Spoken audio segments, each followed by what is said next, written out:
of them have shifted manufacturing. Some of them are partnering with other brands to pitch and to keep people employed. And other people are really doing well with the way they're addressing their customers and talking to them and engaging the community. So to introduce our panelists today, first we have Patrick Keller. Patrick is the head of marketing and e-commerce at Goal Zero, an NRG company, and oversees all aspects of the marketing division, including direct response marketing, creative services, e-commerce, social media, and influencer marketing, PR and advertising, product marketing, and trade shows and events. So prior to Goal Zero, Patrick held leadership roles at the Sundance Catalog and with Orvis. Next, we have Jay Hampton, and he's the Chief Marketing Officer at Cotopaxi, Gear for Good. In his role, he oversees marketing and sales for the Salt Lake-based gear company. Jay has spent nearly 2 decades leading marketing and sales teams in e-commerce, retail, and brands. When he is not in the office, you can find him outdoors, where he's typically camping with his family, mountain biking, or fly fishing. Next, we have Alex Hunt from Dps Skis. Alex is a lifelong skier. Alex has spent 20 years working in the ski and outdoor industry, including the last 3.5 years with DPS. Over the span of his career, he worked as a guide, ski patroller at Silverton Mountain Ski Area, public relations account manager at Verde PR, representing both established global brands and startups, and a number of event-based roles. Currently, he handles communication and marketing for DPS. Josh Heath is a seasoned public relations professional with 15+ years of consumer high-tech, outdoor, and public policy PR experience. Josh currently works as a managing director at Codeword, where he oversees all aspects of the agency and has helped it become one of the fastest growing PR agencies in the United States. Josh has a passion for mountain biking, and he takes every chance to ride with his friends and family. He is also the coach of the high school mountain bike team in his area. All right, so let's jump into a couple questions here. First off, kind of directed at Josh, will you tell us what you're seeing from a marketing standpoint and PR standpoint? How is COVID-19 affecting traffic, engagement, and the response from customers across a handful of brands? Yeah, that's a really good question. So we're seeing a lot of changes right now. And I think the good news is, I think people are talking about the new normal. It's not really the new normal right now with marketing. It's really just, I would say, going back to basics, as we should have been doing in the first place. A lot of the brands that are doing well right now are the ones that are really showing a lot of support for their customers. And a lot of brands who have been doing that in the first place. So it wasn't a far stretch for them to do it now. We're also seeing a lot of brands are just being there for their constituents, their customers, and their community. They're sharing advice for working parents on how to educate their kids while they're at home. They're sharing stuff that's not even related to their brand or selling them products. They're just being there for their community. We're also seeing a lot of brands shifting from trying to sell to just trying to be there. I think customers right now are super, super aware of how they're being treated, or if they're being patronized by the brands that they love. In fact, recent surveys show that customers are stopping to use brands if they even see that, and they're actually punishing brands, like going out of their way to tell their friends not to buy that product or use that service if they can tell that brand cares more about profit than they do about helping their employees and their constituents. I think first and foremost too, we're seeing a renewed need to take care of your team first, your employees first, making sure that they are just as taken care of as you can possibly be. Whether you have a retail store and your employees are working extra hard to make ends meet, or over communicating with them every day. I mean, most people there was a recent poll that went out, said that they want to hear from their employer every day about information regarding COVID-19. So there's a lot of things that I feel like companies were already doing in some way or another. This has just caused a lot of companies to strip away kind of trim the fat from their marketing program and really focus on the basics again. And I think just showing that true compassion and looking for ways to help people. You know, if you have outdoor gear and maybe you're a bike shop and you're aware of some healthcare workers that are having a hard time getting to work, why not donate some bikes or temporarily donate some bikes to healthcare workers or to a hospital, and then share what you're doing with your community, involve your community, help them sponsor these healthcare workers as well. There's a lot of things you can do, but what we're seeing is a major shift back to basics where people are doing what they can to engage their community and even hold off on like the hard sale until things calm down again. Hopefully that answers the question. Great. Thank you, Josh. How about you, Jay? We all know Cotopaxi has had quite a social following and, a lot of impact with its community and building a great community around the brand. What are you hearing from your customers and your community with your events and with your products and everything else? What are they saying to you now?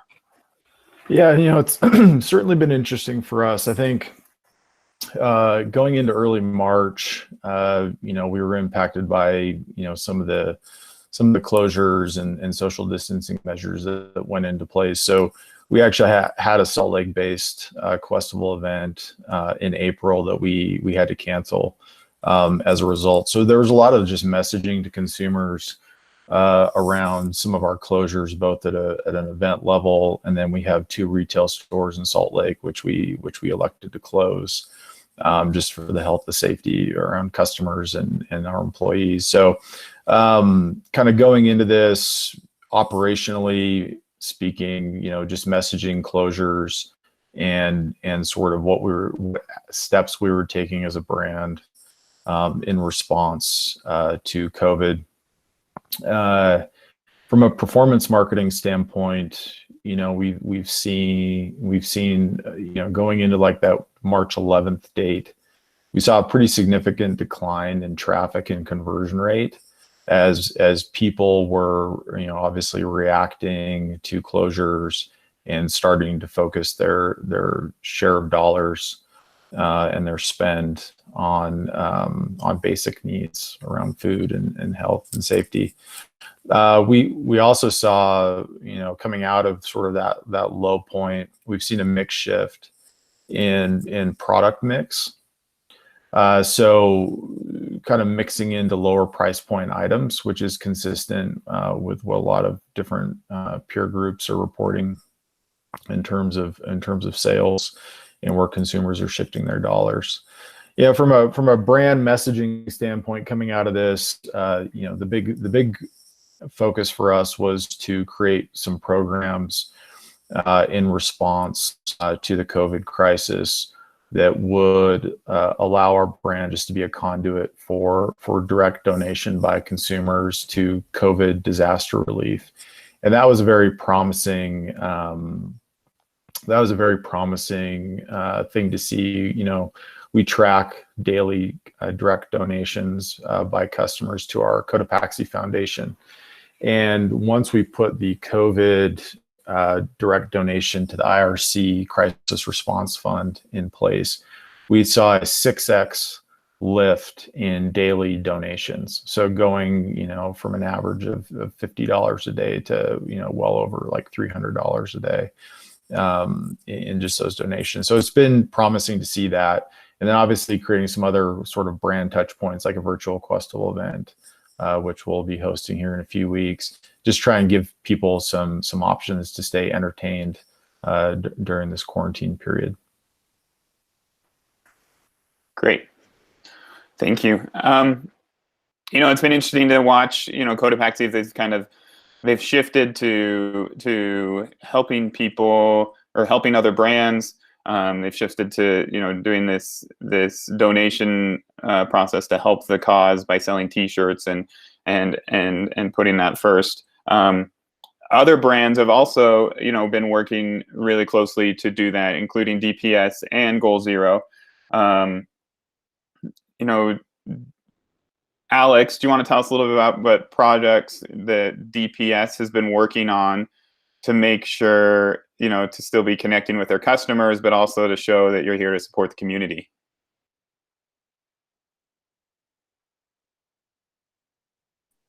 Yeah, for sure. First off, Pitt, I just want to thank you for organizing the group this morning and everybody that's called in. Definitely appreciate the time and energy that's gone into this. Yeah, it's definitely been an interesting time. Traditionally, this is a pretty slow time of year for the ski industry. You know, things are winding down. Most of the product is, out there. So normally, kind of in a normal year, quote unquote normal, whatever that means anymore.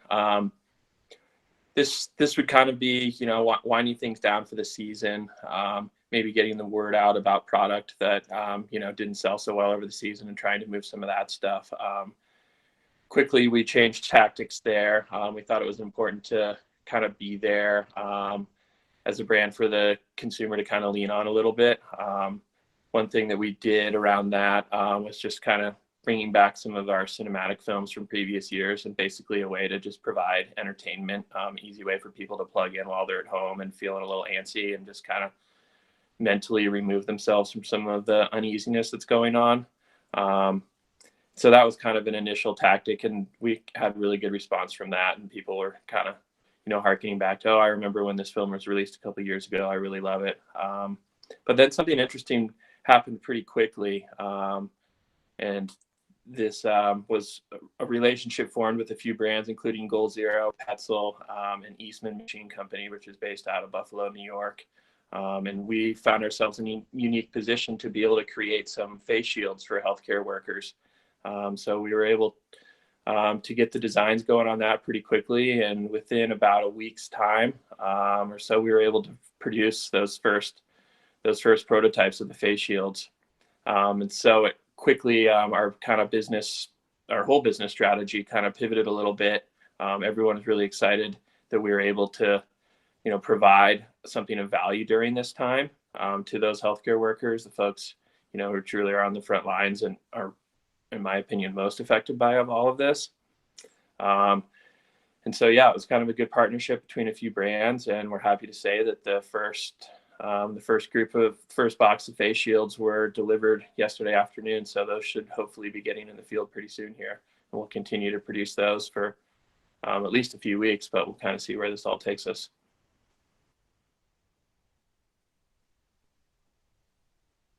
Very cool. Thank you, Alex. Thanks for filling us in on that. One of the companies that you've partnered with is Goal Zero, and we have Patrick here from Goal Zero. And Patrick, we all understand that Goal Zero isn't necessarily your outdoor company. You also supply a lot of products that are beneficial to people in time of crisis and tension and when people are in need.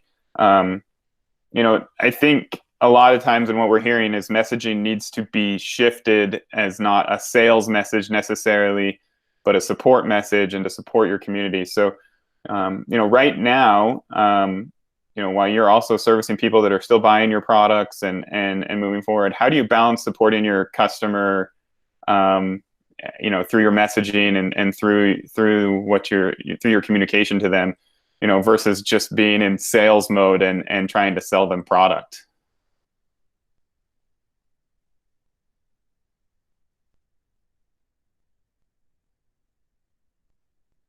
Patrick, are you there?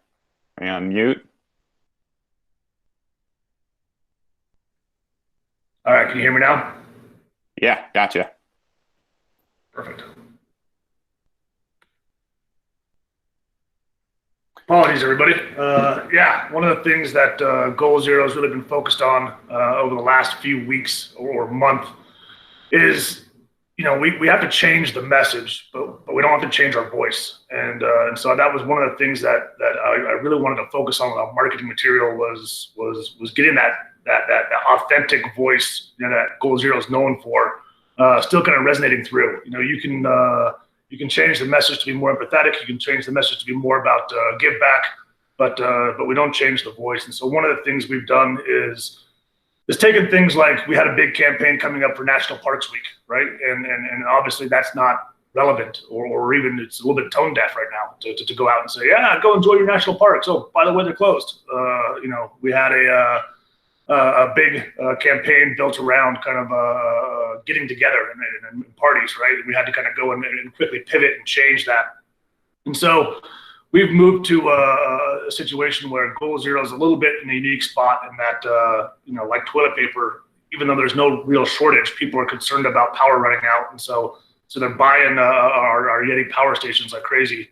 And our phones have been inundated. And so one of the things we've done from a marketing standpoint is try to direct a lot of that to social media. We're doing weekly Ask Me Anythings on social. It's been really cool to see people kind of joining together and asking questions and answering each other's questions, without even any Goal Zero input. The other thing we're seeing is we have a long-standing campaign called Office Anywhere, and Office Anywhere is, hey, you're able to work outside of the cubicle. Usually, it's kind of built around airports and train stations and things like that. The Office Anywhere now is the COVID edition, right? And we show people working in their backyards. People set up at their kind of a park or some open space where they can work remotely, be socially distant, but still kind of enjoy not being cooped up in a basement or cooped up somewhere. So I think the overarching message is we're trying to have a positive outlook on things. We're trying to give back where we can, and really it's just keeping that authentic voice while just pivoting and being hyper nimble with the message. So that's what Goal Zero is at. Cool. Thank you very much. So for any of you, I know, I worked in the marketing and sales side of things in the outdoor industry for many years. One of the things that's always a thorn in your side is content creation and keeping content flowing, keeping content moving, finding new content, everything else. Right now, obviously, it's near impossible to go out and get kind of the traditional outdoor industry content. There's no ski trips happening. There's no travel and tourism, happening, any of that.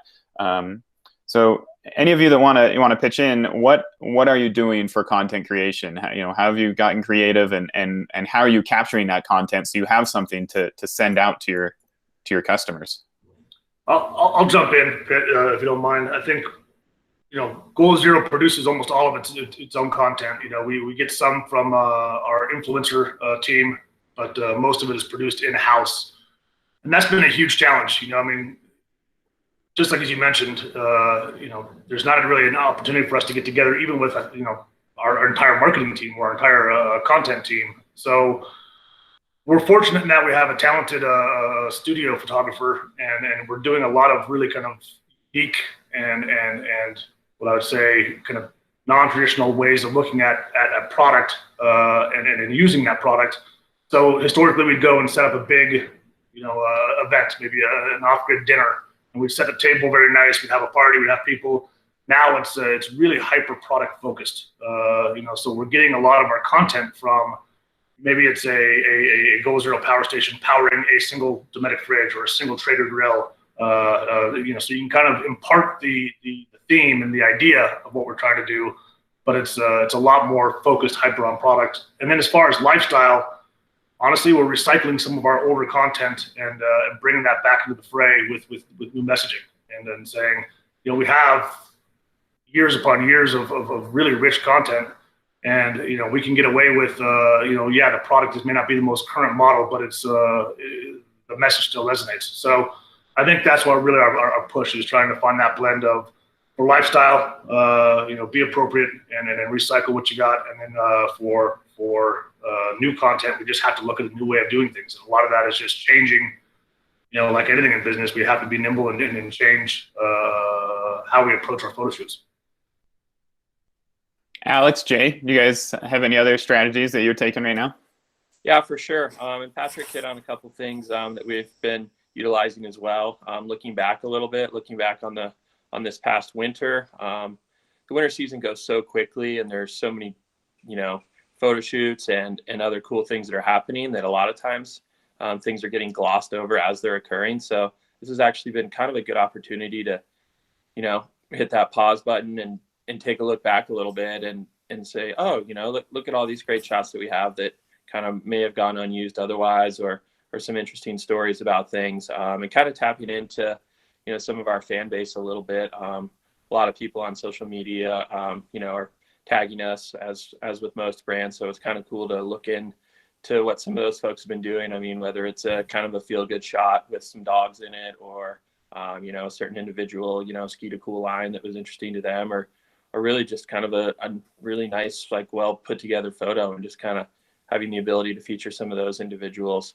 And then again, too, currently with that face shield production, that's offered us the opportunity to tell that story a bit more.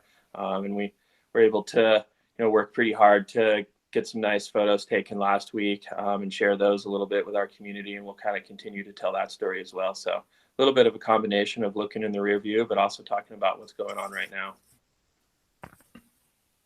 And I'd say from Cotopaxi standpoint, the big thing that we're focused on right now is using content from previous photo shoots, supplemented with some studio photography, to create animated GIFs.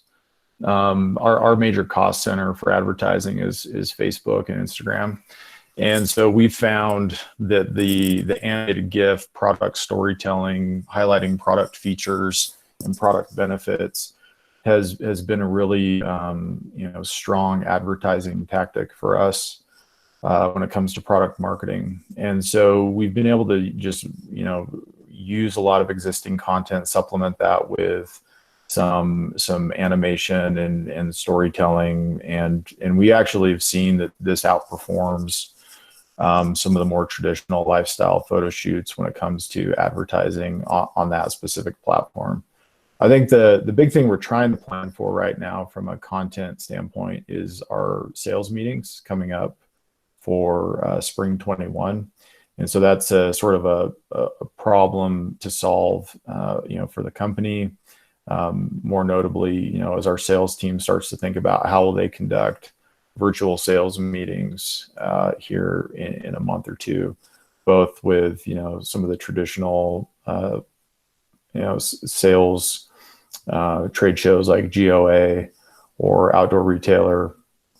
How will they supplement some of those meetings that were going to occur in person, as well as some of our big line showings with different key accounts. So right now we're working on videos that highlight certain product and product walkthroughs. But we had a 5-hour, 6-hour sales meeting with our independent reps that we typically do twice a year in person, and now we're trying to solve for that and create content for a 5-hour virtual sales meeting, which is no easy task, but that's currently what we're trying to supplement for and solve for on the wholesale side of the business. Thanks, guys. Next question. This is not only affecting you, obviously, it goes down the line and affects retailers and everything else. But the retailers still want to keep a voice, with their customers as well. So, even though they may have to close up their storefronts, or, definitely sales have probably dropped for them as people are tightening their belts and things like that.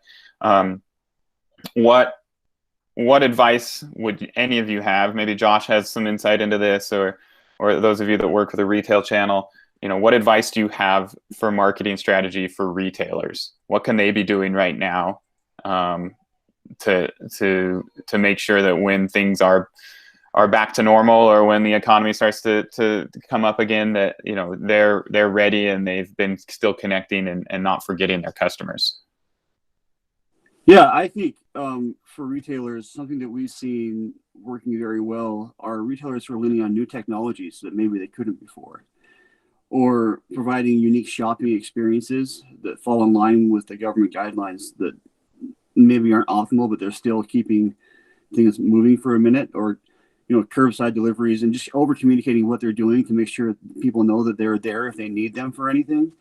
But for instance, AR and VR technologies have come a long way for retailers, and people on their phone now can try on clothes, try out new gear, see what it looks like, see what they look like on a new bike, or whatever that looks like. Even if it's kind of cheeky, it can really help. There's been a lot of disruptors for retail over the past century, and we're seeing that huge disruption right now, and it's been really rough.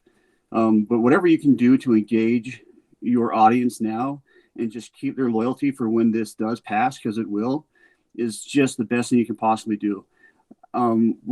Most consumers, when asked, talking about what they're planning on doing when things get back to whatever normal is in a few months, have said that they will patronize brands that engage them and were there for them while this was happening. So whatever you can do in a thoughtful way to have those moments with your customers will be a huge benefit for you later on.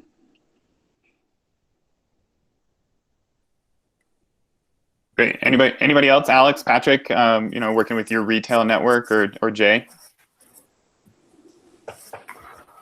Yeah, I could chime in here. I think, the big thing that we've been exploring with our retail partners right now is developing an affiliate program, with retailers so they can still drive traffic to D2C platforms and earn revenue off of those sales. I mean, especially for any independents that have been particularly hard hit, that don't have e-commerce platforms. Just trying to explore ways to continue to deliver some revenue. Obviously this is a very difficult time, and there's no silver bullet that's going to magically turn back on all the revenue that was being driven prior to all these forced closures. I think the big thing is just planning for what the new normal looks like coming out of this. If there are different expectations around what the customer has. I think also the big thing we've been working is what does a revised MAP policy look like coming out of this? Just because if you had seasonally based inventory, how are you working with your brand partners? Once store closures are done and we start to open back up, how can you begin to move that inventory and make up for that cash crunch that you've been in for the last few months? And then I'd say, like, any broad-based, right now from a brand standpoint, any broad-based community programs that you can participate in just to and keep that conversation going and that brand recognition going with your customers via social media or email, I think is also something to think about and evaluate if there's opportunities for you there. I think you touched on a good point. Engaging social media influencers and keeping the brand out as much as you can in a positive way is a really good way to go. I had one of my largest clients had to shut down all the locations. They just had to when it happened. And they were able to, after the knee-jerk reaction and after things went on pause for a minute, they realized the importance of putting out good content and engaging their customers with some just kind of fun socially distanced competitions and other things. And they weren't expecting much out of it, but what we have seen overwhelmingly is that people are looking for things to do, looking for fun ideas, ways to be a part of a community, and the engagement has been really overwhelming, and it's been really good to see. So you're exactly right. I think what you're doing there is spot on. So thanks, guys. Along that same line, everybody's kind of learning and trying to be nimble and figure out best way to navigate and to stay relevant and everything else through this whole process. What do you see as shifts that are going to be happening in consumer behavior? Obviously, potentially there could be, this is changing our habits for sure. So, for example, maybe there'll be a lot more Zoom conferences going on, in the future, even when we can get together, but this is just convenient and easy and people have gotten used to it. What, in the buying world and in the marketing world and everything else for consumers and for brands, what shifts do you see happening in the way that you'll deal with this, 6 months down the road, a year down the road, and how you continue to engage your customer? Yeah, this is something that the leadership team at Goal Zero talks about a lot. And it also, we're talking with our retailers, we're talking with just industry peers, I think it's remiss to think that in 3 months, 6 months, 9 months that we go back to exactly the way we were. I think that buying behavior generally takes some period of time, and it's a slow change, and people kind of adapt and evolve. This has kind of forced the hand of some things that I think is changed the way people behave, and it's not going to come back. And it's not. Some of it will, but a lot of it's going to be permanently different. I think some examples I heard of recently were dog food, right? Like everyone's gone to places like Chewy.com and signed up for a monthly subscription where you just get once a month you get a 40-pound bag of dog food. You never need to think about it. You never need to lug it around. And in talking to one of the marketing folks at Chewy, they said that they invest all of their money into acquisition. Once somebody goes and it makes the transition to the subscription-based service, they never go back. They never go back and say, they don't need to spend any money on retention. The service itself does that. Same with grocery deliveries. Fresh Direct and some of the Amazon, some of these things are changing behaviors, and that's going to be permanent. Once these people make that shift, it's escalated. It's been brought forward. So I think that it's important for us to realize that behavior has changed a lot more rapidly than it would have had this not taken place, and we need to be cognizant of that and find ways for our brands, for our retailers, for our businesses to adapt and be part of the new normal. And some of that's going to be loading up on e-commerce and building a web platform that you can transact on as a traditional brick and mortar retailer. Other things are saying, hey, is there an opportunity for us to create a subscription-based service? Other things are Jay and some of those things have to look at Questables and big festivals, and Go Zero does the same thing with trade shows.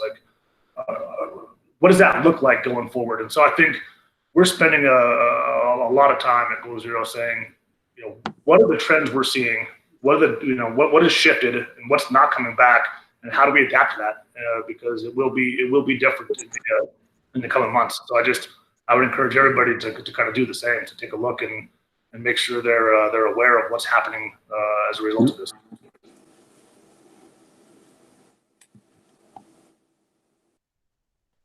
Thanks, Jay. Do you want to jump in?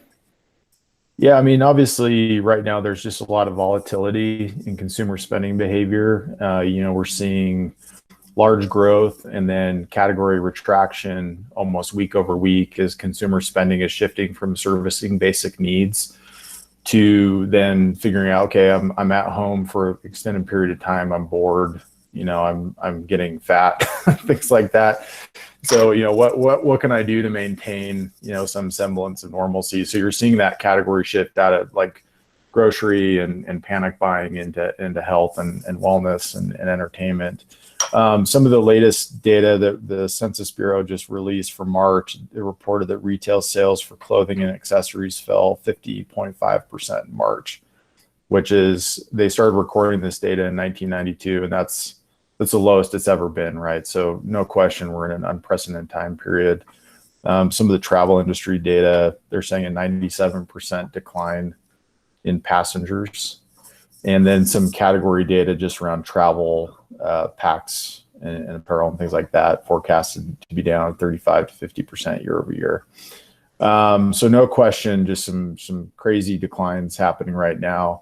I think, some of the other trend data we're paying attention to is just, in the kind of mid to long-term view, consumer prioritization of adventuring close to home is one thing we're paying attention to, and brands or retailers that align with these values. So I think potentially this bodes well for the outdoor industry in the sense that, by nature, if a lot of folks are out there, doing hikes with small groups, going on small camping trips, things like that. I think this bodes well for us, potentially in the mid to long term. Obviously, having closures around major tourist attractions like parks and things like that is not helpful there. But tend to be a little bit probably more bullish on the fact that we're probably in the right industry, if there is to be an industry that will have some return to normalcy, maybe over the summer months, which are obviously all important for outdoor. And I think just the big thing, I touched on it earlier, but like, what does your business look like in the new normal, and how do you message this to your customers? I think we see that, as an example, like the pizza companies responded very quickly to how do we re-message our delivery service to be contactless delivery and reduce the risk of COVID exposure. And I think if you run a business where you're physically interacting with the consumer, how do you start to think about reshaping your business to serve those customers in a way that addresses probably some of their biggest concerns around that transaction, and how do you help reduce the friction there? I think to add to that, the positive thing we're seeing right now is that people trust brands right now. And maybe it's positive for brands, but maybe it's not positive overall. But people trust brands right now more than they trust the government and more than they trust the media. So your consumers' trust right now is yours to lose, which I think is a positive thing for brands. If you can find a way to really become a conduit of good information, just talking about how competitive it's getting in that new normal, where that discretionary money that people had is going to be probably slower to get out there. And also 1/3 of consumers in the past week have said that they have started using a brand that they haven't used before because of that brand's response to the pandemic. And so those are all things to keep in mind too when you're looking at what Jay and Patrick were just talking about. Shifts in how people are spending, shifts in where money is going to be, and what that new normal is going to be in a few months, because it will impact us for a long time. Things have really shortened down, like trends. People were going more online anyway, but that trend has really shortened to how prolific it's become. So I think that things you can do to just keep that trust and build that trust is going to be very helpful for you when it becomes more competitive, to get those dollars from people who are spending down the road. Yeah, I'll kind of chime in a little bit too, and this was mentioned some. Just the comfortability that people have with video chat, that increased rapidly in the last month. And we're definitely thinking that there could be an opportunity there with direct-to-consumer sales and how we might be able to interact with some of these individuals versus a phone call or an email, that sort of thing, to be able to physically show someone a product, through a video call, and how that might, increase the ability to see what's going on with a particular product, and have a little bit of, face-to-face via video interaction with some of our sales associates. So I feel like there's some opportunity there, and we'll kind of be exploring that, in the sell-in season through the fall.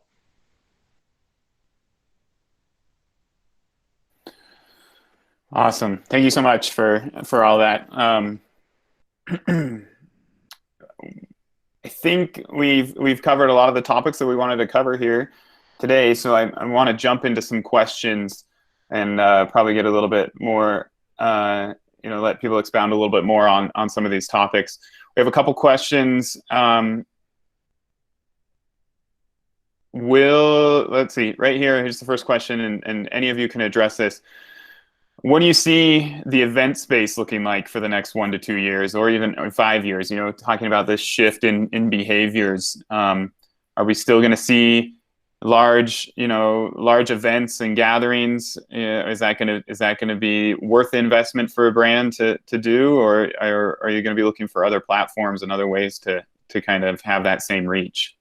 I think we're going to see a few things happen here. There's probably going to be an immediate effect through the fall, and maybe into the beginning of next year, where people are still shying away from large gatherings. I know I've seen some statistics around like large sporting events, and 3 out of 4 people polled are less likely to attend a large sporting event in the fall. But I think that could potentially die down. There's still a lot of questions about is there a vaccine that's going to help us all out? Is there a way to tell if you have the correct antibodies to deal with this on an individual basis? But once kind of that's all put to rest, I think maybe 12 months, 18 months, 2 years from now, I think we're going to see a return. I mean, humans in general like to congregate. We know this, people have seen the adverse effects of not having that, interaction.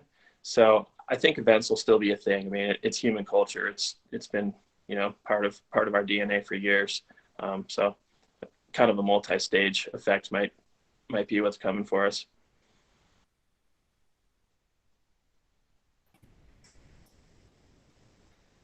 Yeah, I'd agree with that. I think it's very hard to tell in the near term, and completely dependent on a vaccine and antibody testing. And it's going to be very interesting to watch, potentially an NFL season with no fans in the stadium or something along those lines. The NBA was exploring something similar.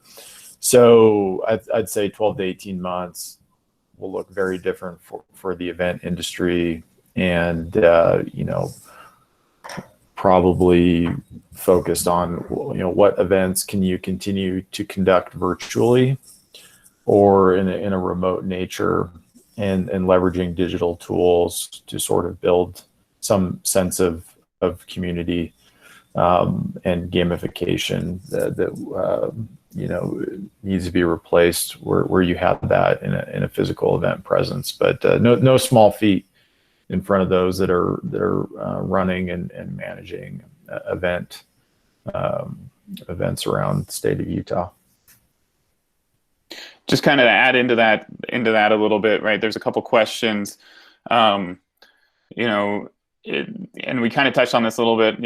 Are these consumer shifts going to be short term or permanent? And I think that's kind of what you're addressing here, right? Like maybe for the next 18 months, habits of attending events and things like that. Do any of you feel, or how do any of you feel, or any of the research that you've seen, how quickly are we going to forget about coronavirus and be, at least for consumer habits, some of our businesses won't forget because the effects are going to take a long time to get over. But as far as consumers go, this, elbow bumps and 6 feet of distancing and everything else like that, is that going to be something we're quickly going to forget? And by July, August, when restrictions are lifted, we'll be back to, that close contact and really wanting that close contact, and kind of acting on it. I think it's a mix. I think there are things that will absolutely return to normal, and I think there are things that have changed already that are going to be permanent. I think this is one of those kind of generational, events that people just, that defines a generation, right? I mean, it was Challenger Space Shuttle, it was 9/11. It was, I think this is one of those level of events that will be remembered, in perpetuity. And like 9/11, there are a lot of things went back to normal, but like going to the airport changed forever. Like you take your shoes off still, and the heightened security just never really went back to normal. And I think we're going to see some of those things after this too. I think that the shift to e-commerce, I think that's going to be permanent. That was heading that direction already, and it was expedited as a result. And we're going to see that, in perpetuity. And I think that there will be some things that I don't have a crystal ball. I don't know which things are going to be permanent and which ones won't. But I feel pretty strongly that there will be some things that just don't come back to pre 2020. And there was some that just take time, take 6 months, 12 months, 18 months.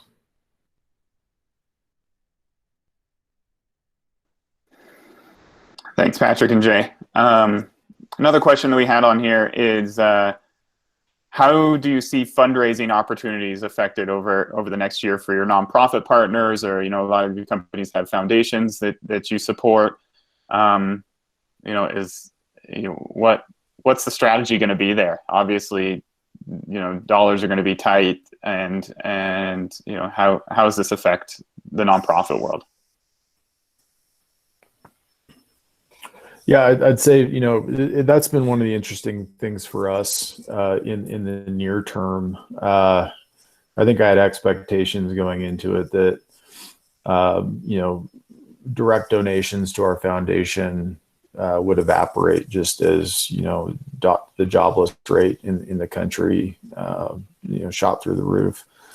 It's actually been sort of the opposite. We've seen, organizations and individuals who are still able to and willing actually sort of overinvest here in the short term. I don't know if that will, be a long-term trend that we see, but I think the corollary for us was, we have a sort of a broad-based grant program through our foundation that addresses global poverty alleviation. When we shifted the focus of some of those grants directly to COVID response, that's when we saw the increase and surge in donations and organizations wanting to participate and join in on the effort. So I'd say that's just a trend we've seen and potentially something, others could adopt.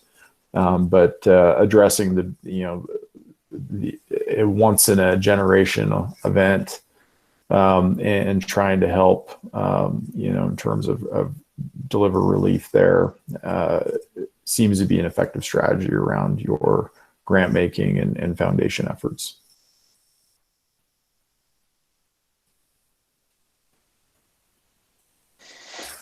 Anybody else want to chime in on that?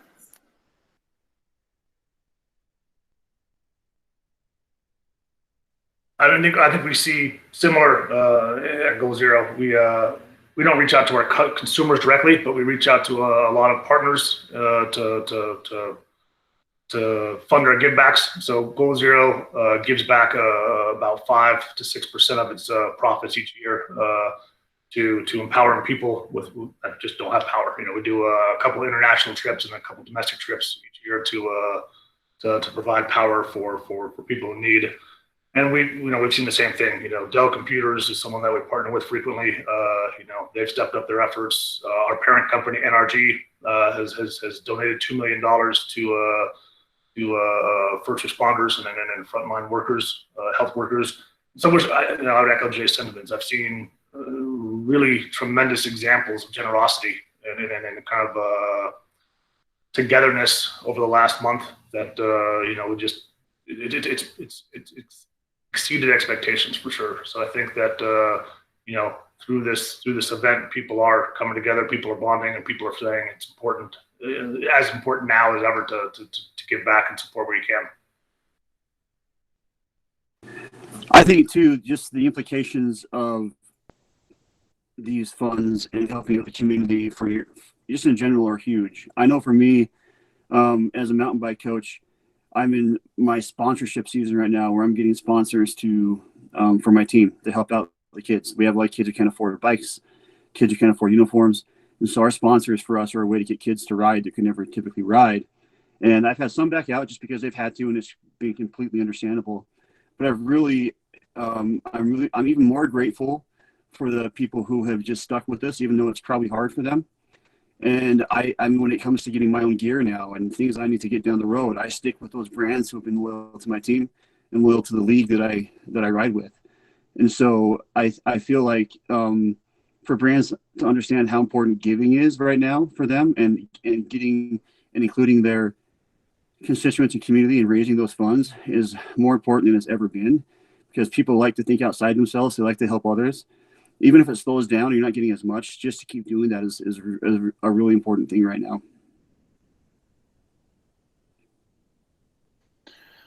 Awesome. Thank you. We don't have any more questions in the chat, so I think it's a good time to call it, and for all of us to get back to work and working on reaching out to our communities and reaching out to our customers and supporting them. I just want to thank Alex and Patrick and Jay and Josh for pitching in and taking the time to give us some insight into what's happening in their businesses and in their worlds, and helping us to understand maybe and get a little bit more information on how all of you, small, large brands, nonprofits, organizations, that how you can weather this storm and get through it, keeping your customers intact and coming out on the other side, being supportive and healthy and happy. So thank you to you for participating and helping out. It's been great discussion and great talk. I just want to remind people this has been recorded, and for anybody that logged on, we will send it out, so you will have a recording of this and be able to see, review any of the comments talked about. Also, we'll share it on our website, so you can share this with anybody else in your organizations or anybody else that might need to review it as well. And then, like I said, if you have any questions, or you want to talk, if you need to be connected with anybody directly, feel free to reach out to us, outdoorteam@utah.gov, and we can connect you with individuals that may be able to help you answer a more specific question, or help out. All of these panelists here today are happy to pitch in and help directly. They're all great influencers and helpers in our community and in our industry, and able to help out where needed. So again, thank you, everybody. Have a happy Wednesday. Stay healthy, stay happy, and we will talk to you soon. Thanks all. This was great. See you. Thanks, everyone. Appreciate it.